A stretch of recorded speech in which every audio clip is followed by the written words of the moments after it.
Assalamualaikum warahmatullahi wabarakatuh. Selamat pagi anak-anakku kelas 6. Bagaimana kabarnya hari ini? Pastikan selalu dalam keadaan sehat ya, dan tetap semangat untuk belajarnya. Amin.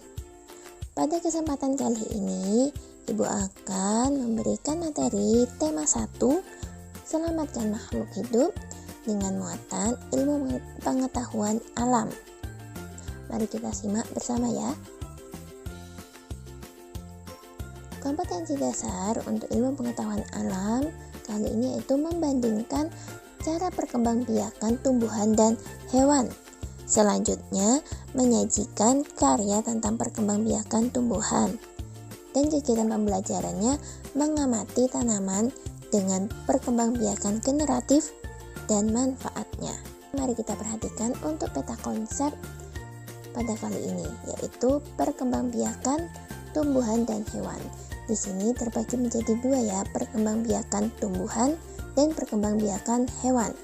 Untuk perkembangbiakan tumbuhan itu ada dua jenis, yaitu generatif dan vegetatif.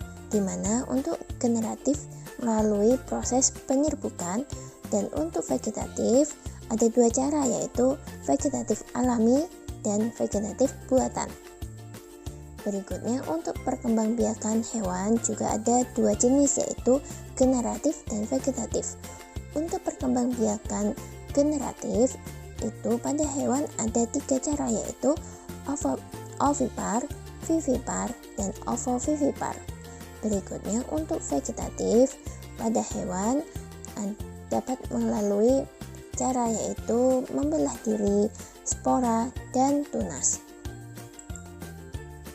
Berikutnya, pada kesempatan kali ini kita akan membahas perkembangbiakan tumbuhan secara generatif.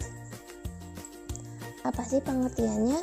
Untuk perkembangbiakan generatif adalah perkembangbiakan yang terjadi melalui peleburan sel kelamin jantan dan sel kelamin betina, atau bisa juga kita sebut dengan perkembangbiakan melalui proses perkawinan.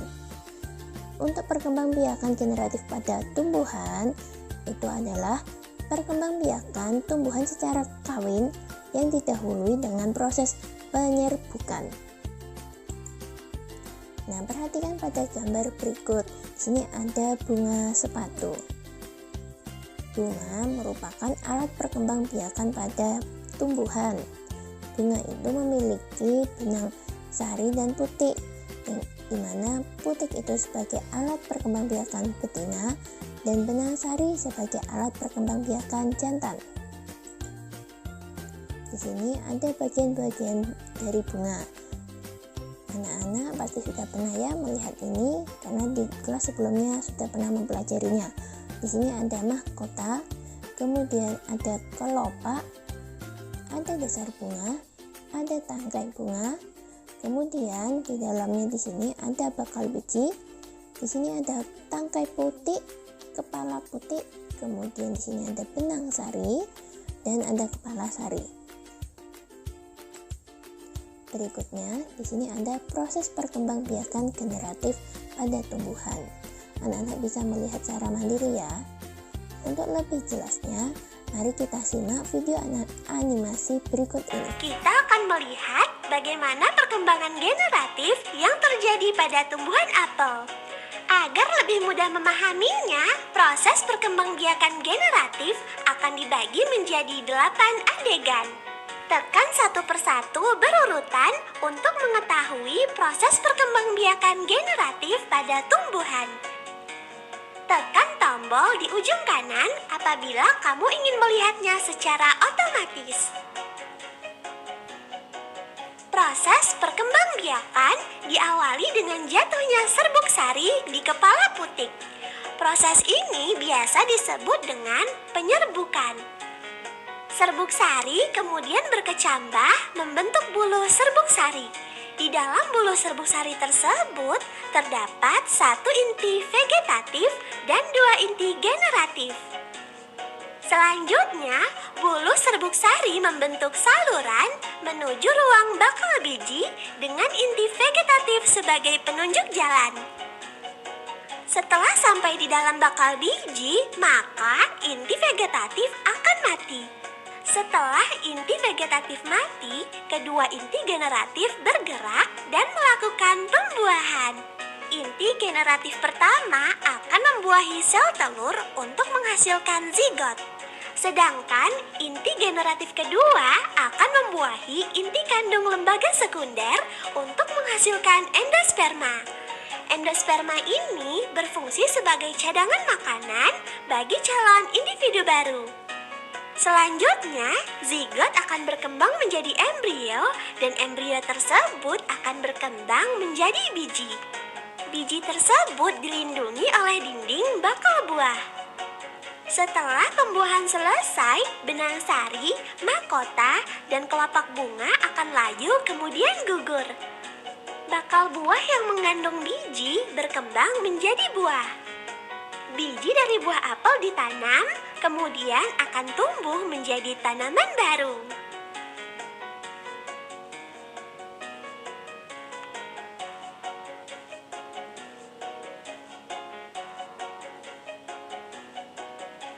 Kita akan membahas tentang macam-macam penyerbukan berdasarkan perantaranya. Yang pertama, penyerbukan dengan bantuan angin atau kita sebut dengan anemogami. Contohnya di sini ada tanaman jagung, di mana angin bertiup dan jagung melepaskan serbuk sarinya. Di sini serbuk sari itu yang dilepaskan terbawa angin. Berikutnya, serbuk sari menempel pada putik bunga jagung yang lain. Ada juga contoh yang lain yaitu tanaman padi. Ciri-ciri bunga yang melalui penyerbukan dengan bantuan angin yaitu mahkota berukuran kecil dan warna tidak mencolok. Serbuk sari kering, ringan, dan banyak. Berikutnya, tidak berbau dan tidak berkelenjar madu. Dan juga kepala putik terjulur keluar. Yang kedua, penyerbukan dengan bantuan hewan yaitu bisa kita sebut zoidiogami. Untuk bantuan hewan ada yang melalui serangga, bisa kupu-kupu, semut, maupun lebah. Nah, di sini disebut juga entomogami, di mana bunga mencolok, berbau harum, memiliki madu. Berikutnya, dengan bantuan burung atau bisa kita sebut dengan ornitogami. Penyerbukan ini terjadi karena bunga mengandung madu atau air.